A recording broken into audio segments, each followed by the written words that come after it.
Welcome to the Easy Speak Speakeasy. You've unlocked the door to unfiltered mental health and wellness conversations.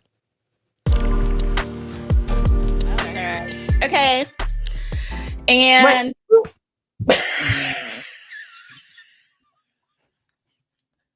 I punched my lamp. Okay. We have to start off this episode by saying that cosmically, there's a lot going on. It's a new moon today.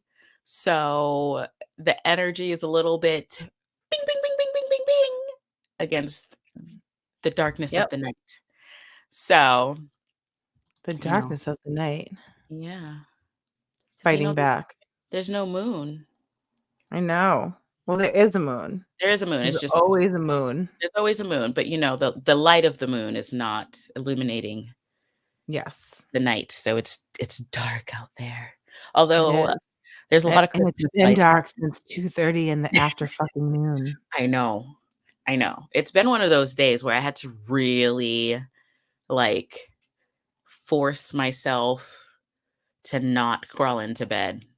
It was a hard work from home day because I had to leave because I was feeling myself oh, it's time to go to bed.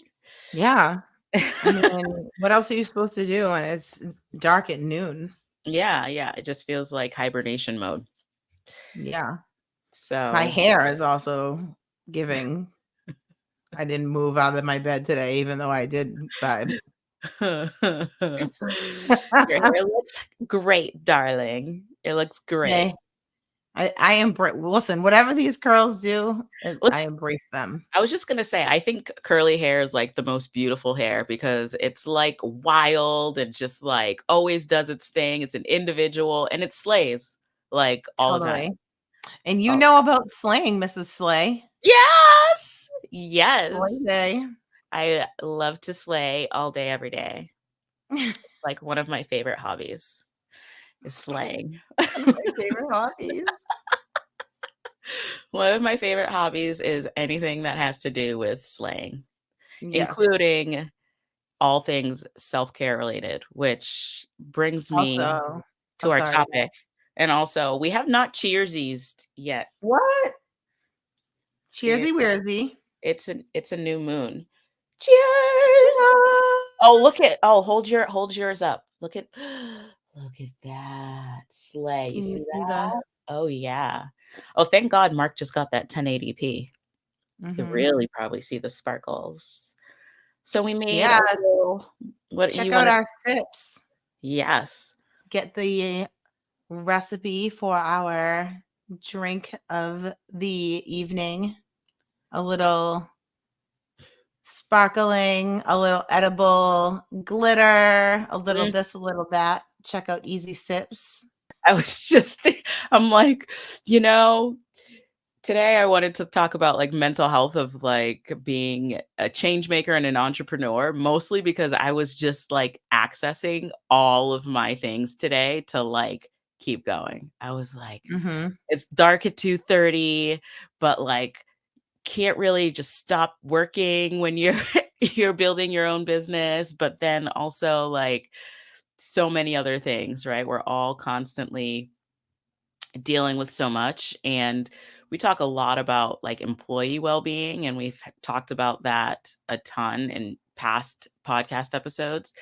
And I also think it's important to talk about the people who are the employers, and the people who are behind the scenes, oftentimes building these businesses. And, I think a lot of people often talk about entrepreneurship as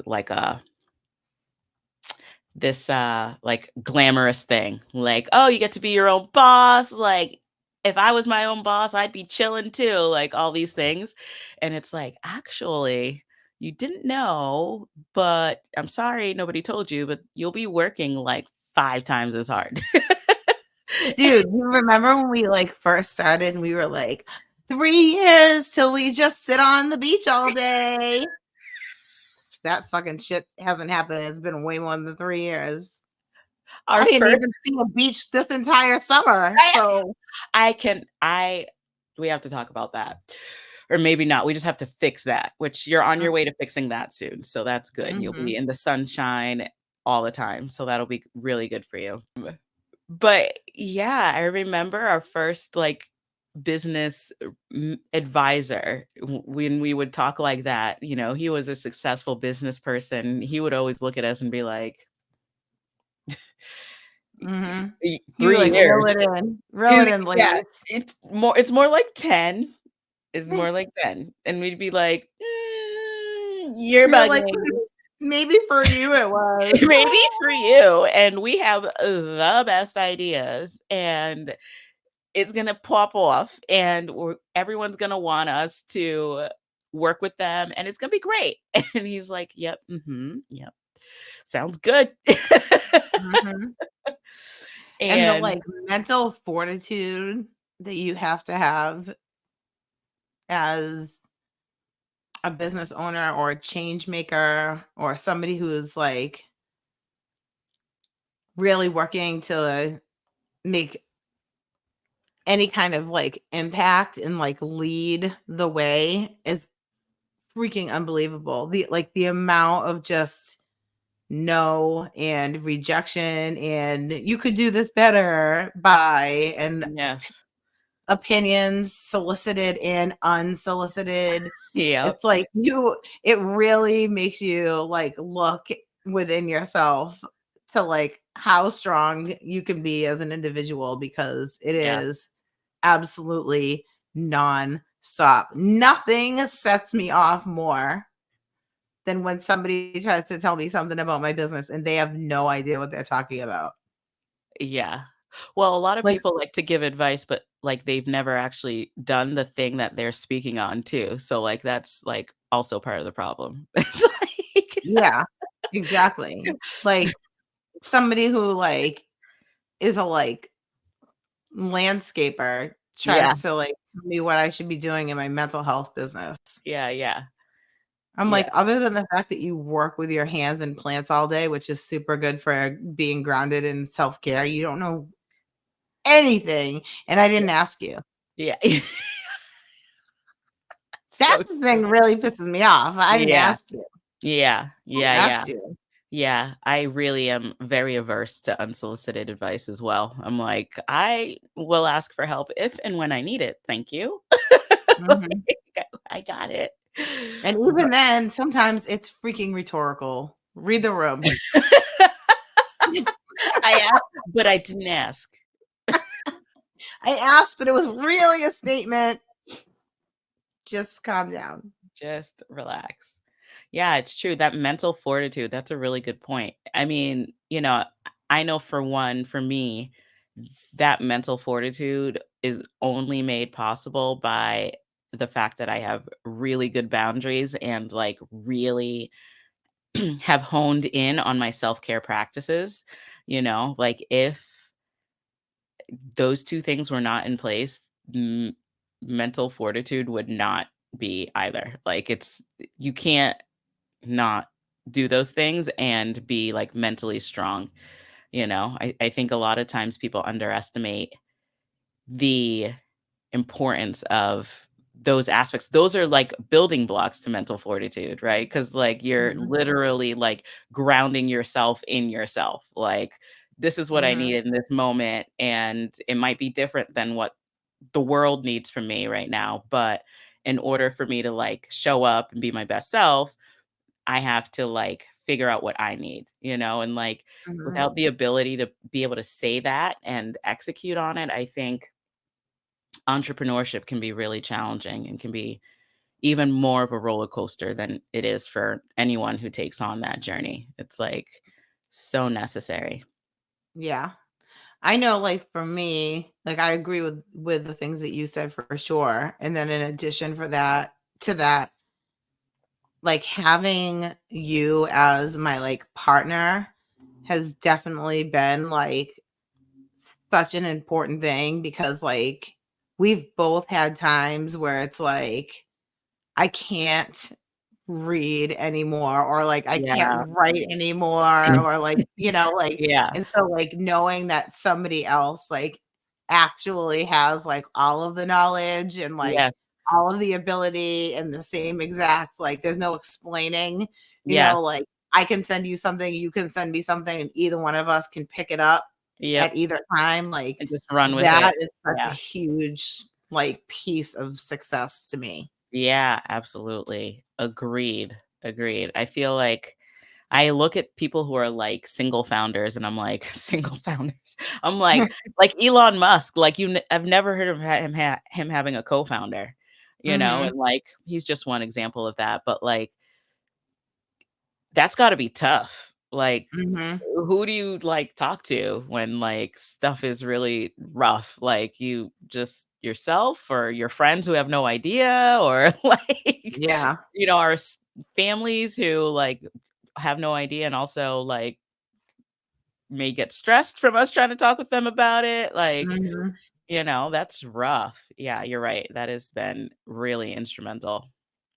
Yeah, I think, like, finding if for people who are, like, entrepreneurs out there on their own, like, finding the people that you can really trust, which is, like, gonna be 1 or 2. Yeah. Oh my gosh. Let's speak on it. Like, Talk somebody about who it. The real like, real's coming out.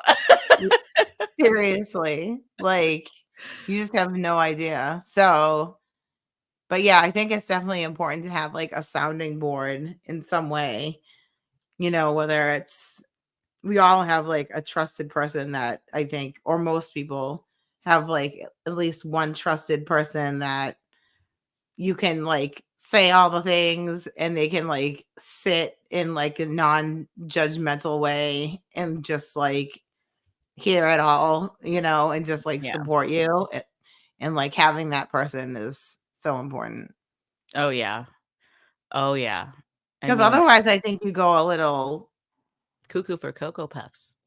off yeah, it's like, somebody needs to, like, kick your ass back on the train track. Yeah. Yeah. It's true.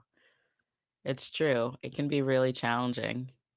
I think the same thing, like, applies for, like, systems change, like, we do a Yeah. ton of, like, systems change work, Yes. and, like, it's important when you know that you're about to or are currently, like, embarking on pushing an entire system, like, the blowback that you can get from that is real, and, like, Yeah. it takes a lot to be able to stand in a room of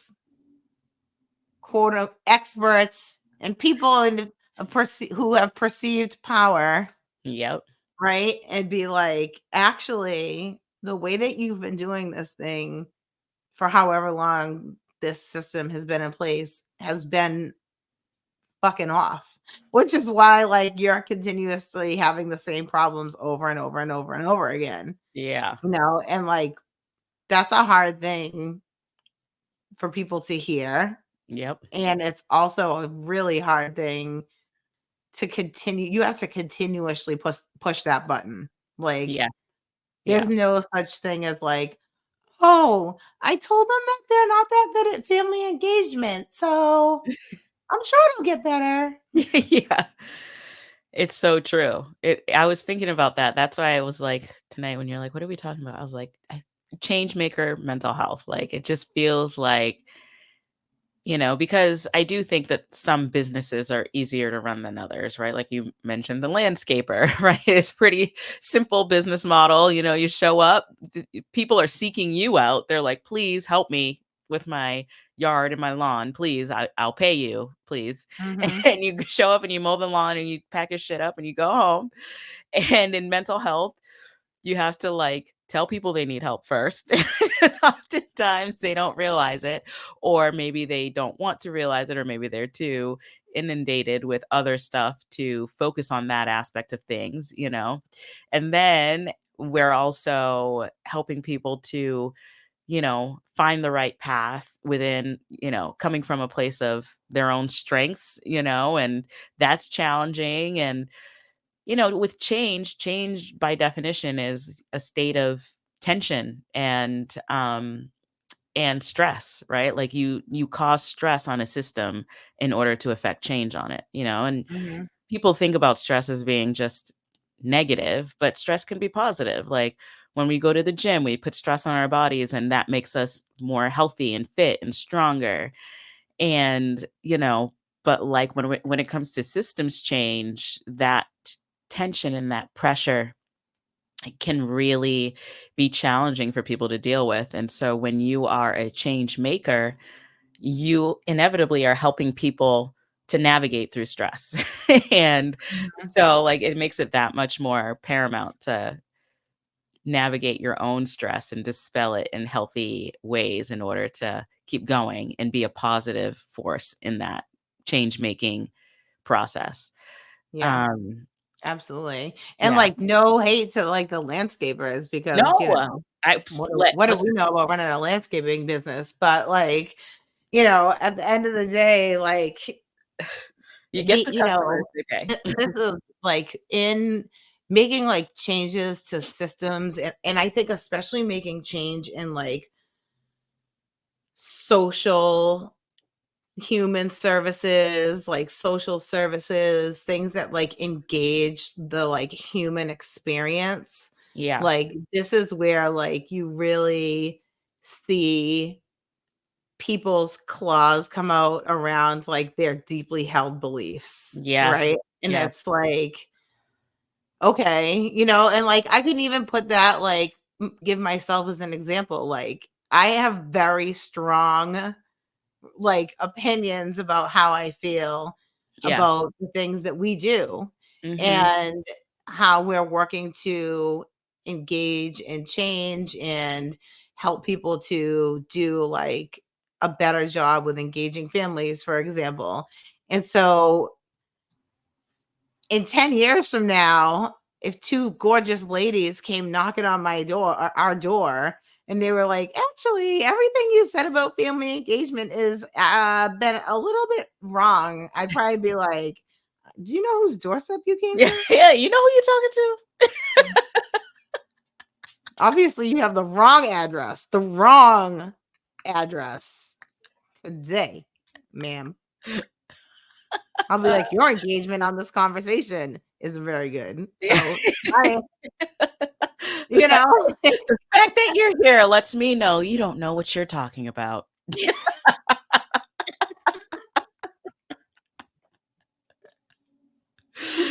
Oh my goodness.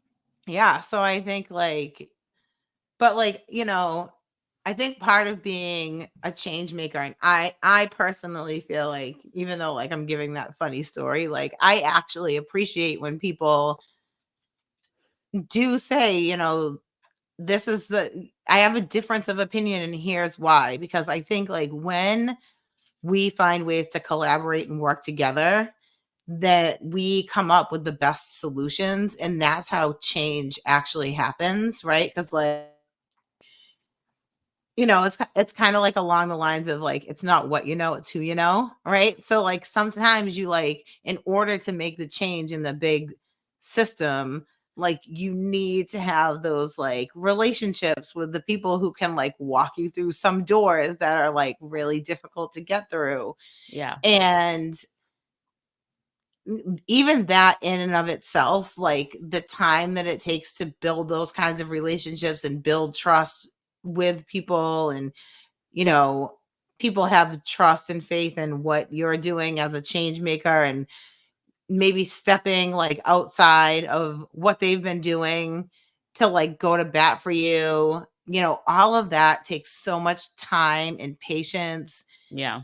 And, like I used to work inside of a big system, Mm, and I was so freaking frustrated because it yeah. was like I was hired specifically to like make a change around like family driven practice. And it Yeah. was like, create this document that just outlines whatever, right? And I would like create the document, Yeah. and then like with my colleagues, and we would make sure that it was like so perfect, right? Yeah. Because we were like, yes, we're like affecting change from the inside of the Yes. system. Like, hallelujah, it's finally happening. And then Yep. we would like send the document, and then they'd be like, we'll get right back to you.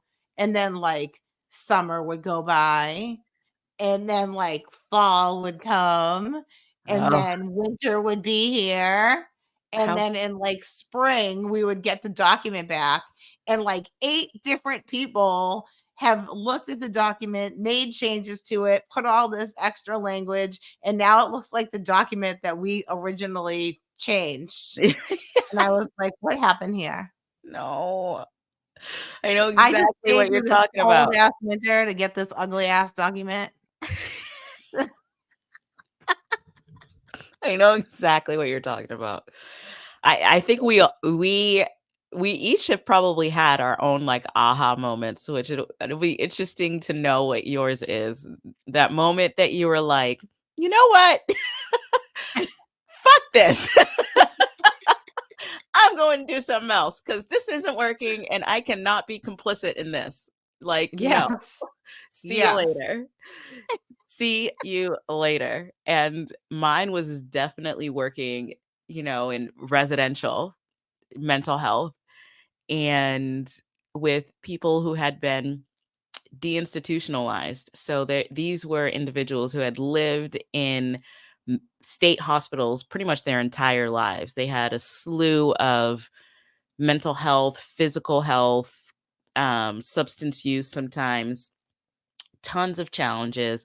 And the state hospitals were pretty much shut down, and then like these people were put into these big like McMansions in Boston. They used to be big mansions, now they're like residential homes. And Now they're $8.7 million homes and now that they're only some people can afford. only something, right? Including these agencies that buy them up and stick these people in there. And I just remember I was so young, like I was just fresh out of undergrad, so maybe like 24, the clinical director of a house with 12 of these individuals. Like, what? Like, first of all, like the fact that you hire a 24-year-old, like, I granted it was me and like I deserved it, but like also, like, nobody came to train me. Nobody came to check if I knew actually what I was doing or if I just presented well in an interview. They just stuck me in this house. They were like, "Here's your office, here are the files. See you later." And I just remember like trying so hard to like put programs in place and to really make a difference. And every time I would have to like ask for permission to do something that I thought was like so benign, super healthy, super great, gonna make this program dynamic, help these people to like live full lives. I'm talking like just outings into the community every once in a while to like go get You're like pizza. full Like, lives. Like yeah, we stroll through the park for yeah, 20 minutes to yeah. get fresh Like, air. can we leave the house? Is this a mini lockup? Like, what's happening? Is this an open air prison? Tell me the truth. Like, I would, like, try to get permission, and it would constantly be denied for whatever reason, or there's no money in the budget or whatever. And I was just like, you know what? Like, fuck this. I'm out. Like, I'm gonna go to school so I can get the necessary training to get the jobs that y'all have that y'all are doing wrong. Mhm. And like I remember having that moment and just being like, this is not cool. Like the way that we're approaching mental health is absolutely incorrect. And then every experience I had after that in the mental health field, no matter what agency I went to work with, the agencies that had the great brochures that I heard everybody wanted to work at, I would go and I'd be like, Mhm. are we pinning Yeah. down a 4-year-old in a kitchen while Face they're down. face down while their peers watch? Everybody okay here? I w I left. I was like, "No." The 4-year-old's not. Yeah. Yeah, so I just that was, like, my aha moment. Do you have one? Do you remember a moment where you were like, "Mm," or was it just, like, the It sheets in a was different form? it was like definitely, I feel like, I don't know if I have one singular moment, like when I decided that you mean like when I decided I was done working for other people and I was going to do it myself? Yeah, the moment where you realized that, like, you could not affect the change from within, like, that you had to, like, either rise up or be out.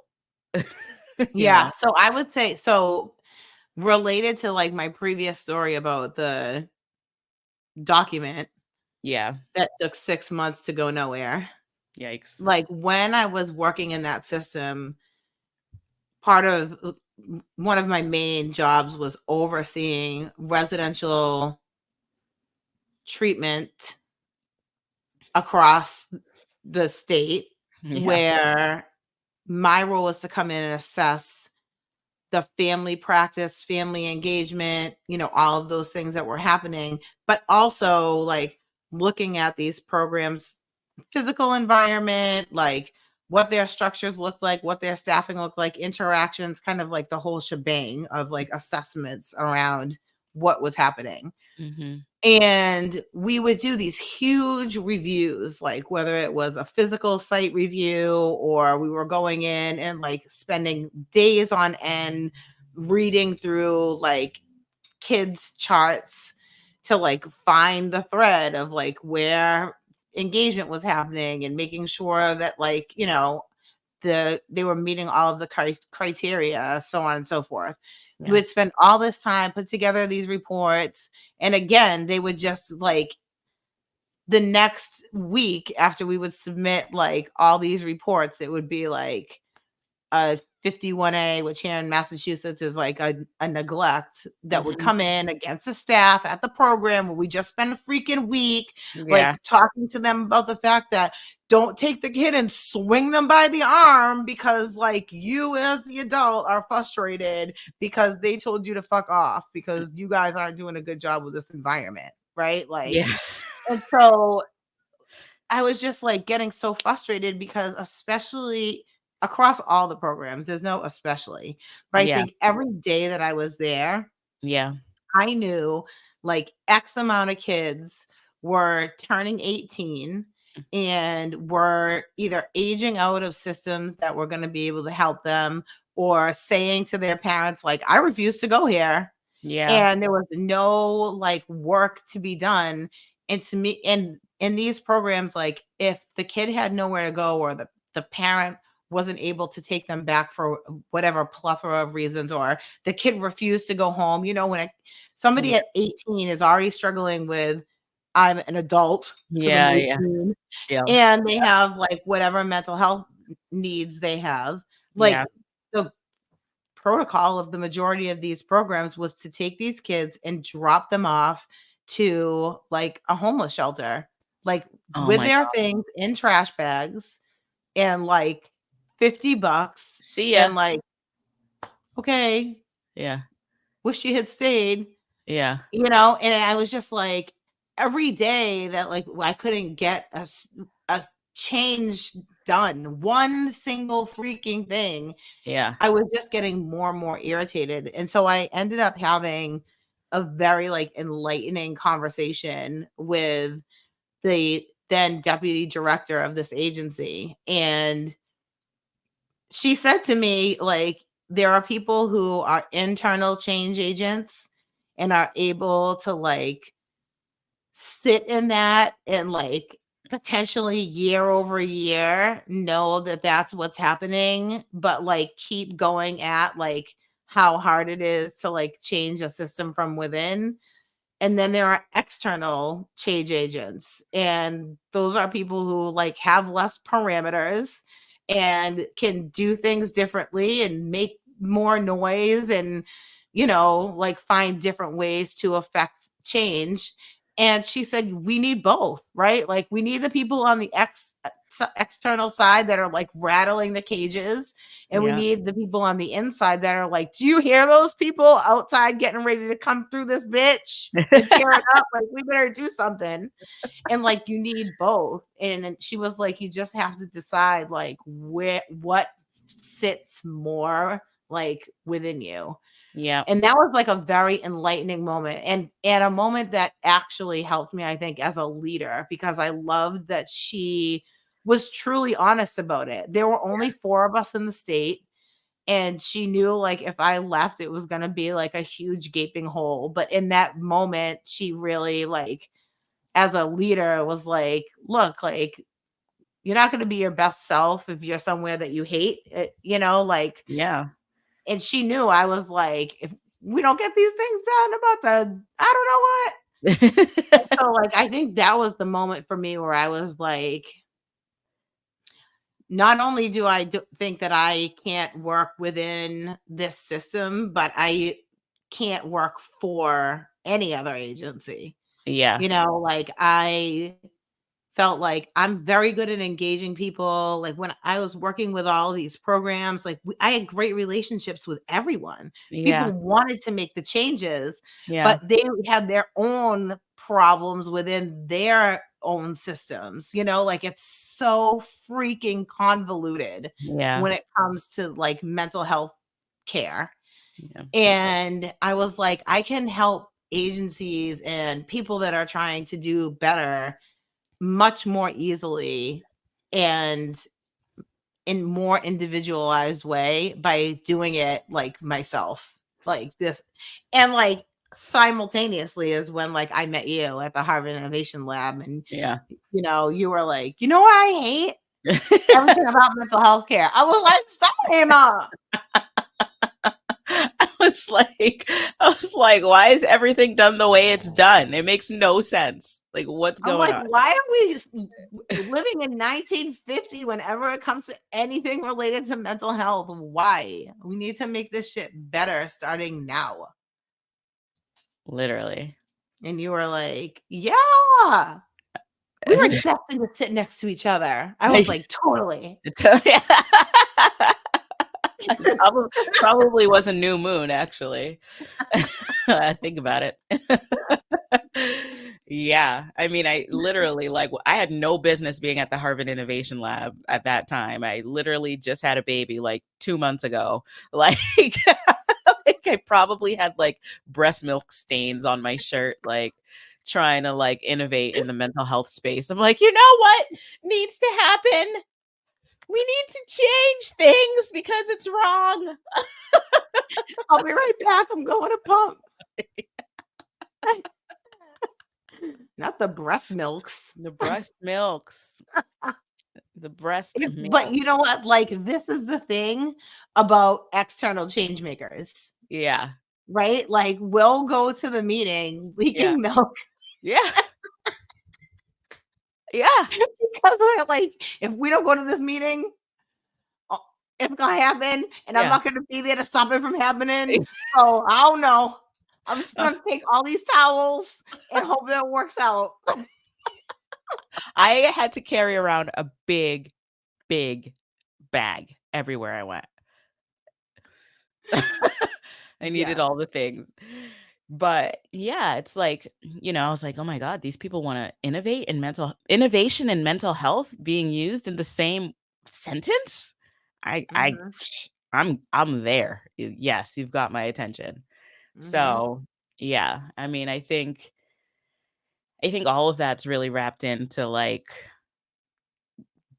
following your passions and, not being afraid to say the things, which I think also coincides with having good boundaries and good self-care practices and all of it. Like, it's all a necessary piece of the puzzle to be Yeah, to be a change maker or change totally. agent. This reminds me of like one of my favorite TED Talks of all time, which we definitely need to link in the podcast description, Mm. which is about speaking truth to power. And it was a TED Talk by Lovey Ajayi Jones. Oh, yeah, yeah. and it's one of the like short TED Talks. You know, there's like the 18-minute ones, but then there's like the 10-minute ones. Yeah. I think TEDx is maybe the shorter ones. TEDx, yeah.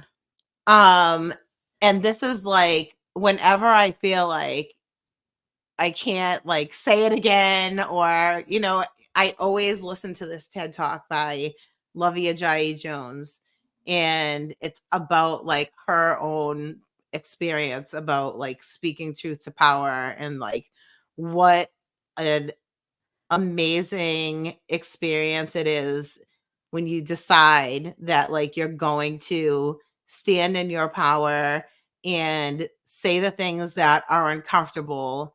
And she talks about like how she does a check-in with herself before she says anything, Yeah. like she doesn't need to be said, you know is it meaningful, and like does she say it with love, and Mm, like if it checks all of those three things, then she just says it, and like lets what how the chips fall. I love that. And it's just such a like dynamic like 10 minutes that like gets me so like, all right, I'm back.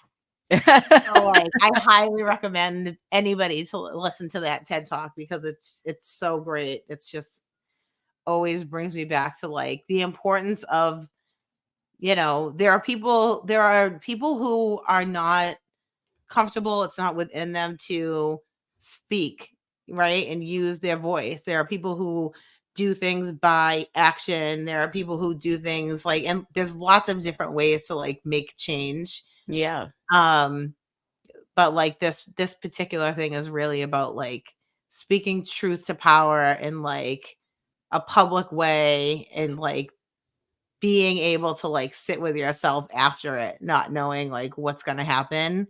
Mhm. And it really made me like fall in love with her. I'm not going to lie. She should be a podcast guest. I don't know why we haven't reached out to her. That would be amazing. We I know. could. She has her own podcast too. Yeah, yeah. That's awesome.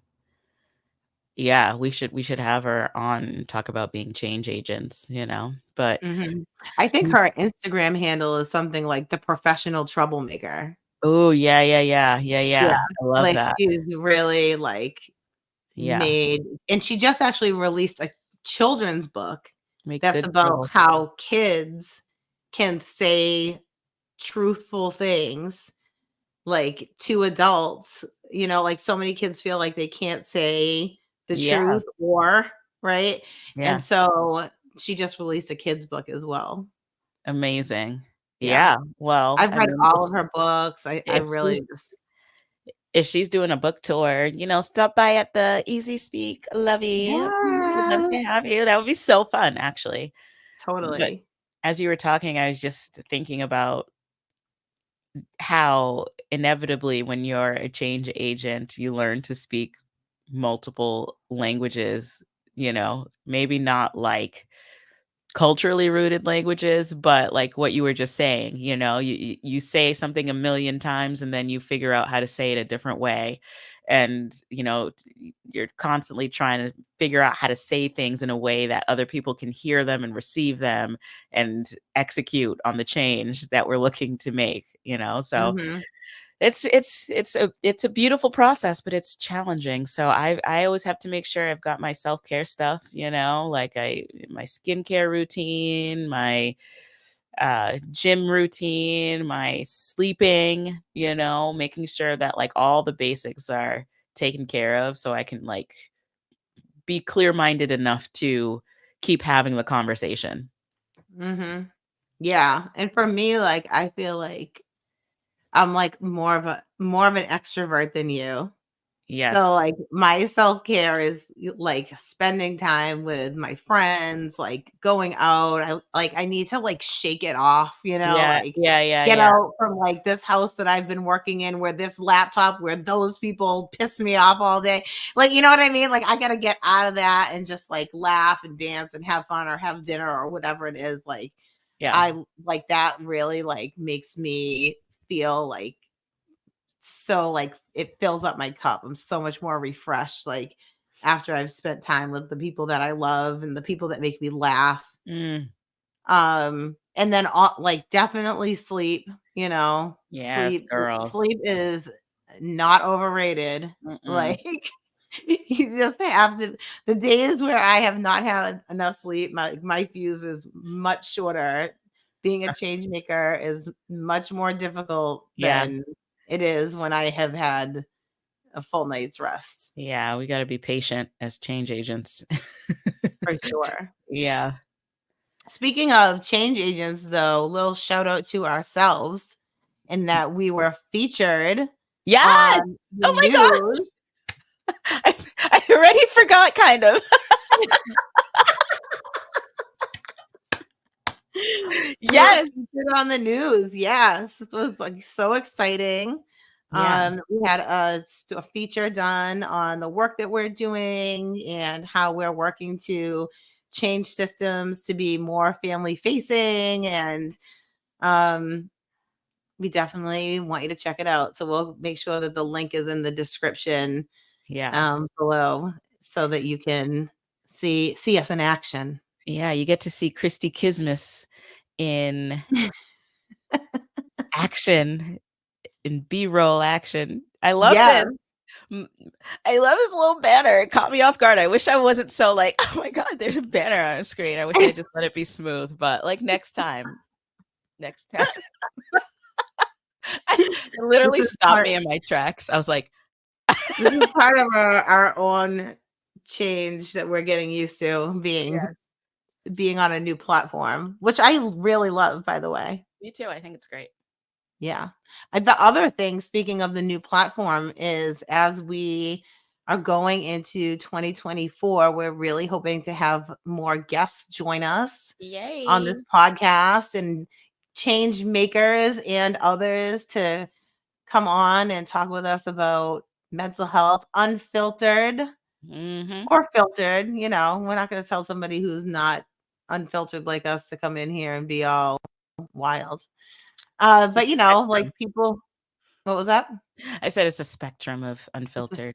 My right. version of unfiltered is different than somebody else's. True, true. But we definitely are looking for all kinds of guests, not just people who work in the mental health field, like Yeah. families and youth. And like, if mental health touches your life, like, hit us up, slide into our DMs. We would love to chat about you potentially coming on and being a guest here at the Easy Speak, because I think one thing that we really hold close to our heart is collaboration and making sure that we're having all voices represented in all different perspectives and experiences. And so hopefully we'll be having lots of guests join us, and maybe you'll be one of them. Stick around for our meditation minute, Yes. which I think is a little bit more than a minute. Come back whenever you need to. Check out all of our resources and links that we talked about in our description. And don't forget to subscribe, rate, review, share with a friend. Yeah. Tis the season for sharing. Yeah. Share this podcast. You know what I mean? Sharing is caring. Sharing is caring. And other than Also, that, go. also, it's if you celebrate Christmas, Merry Christmas and Happy Holidays.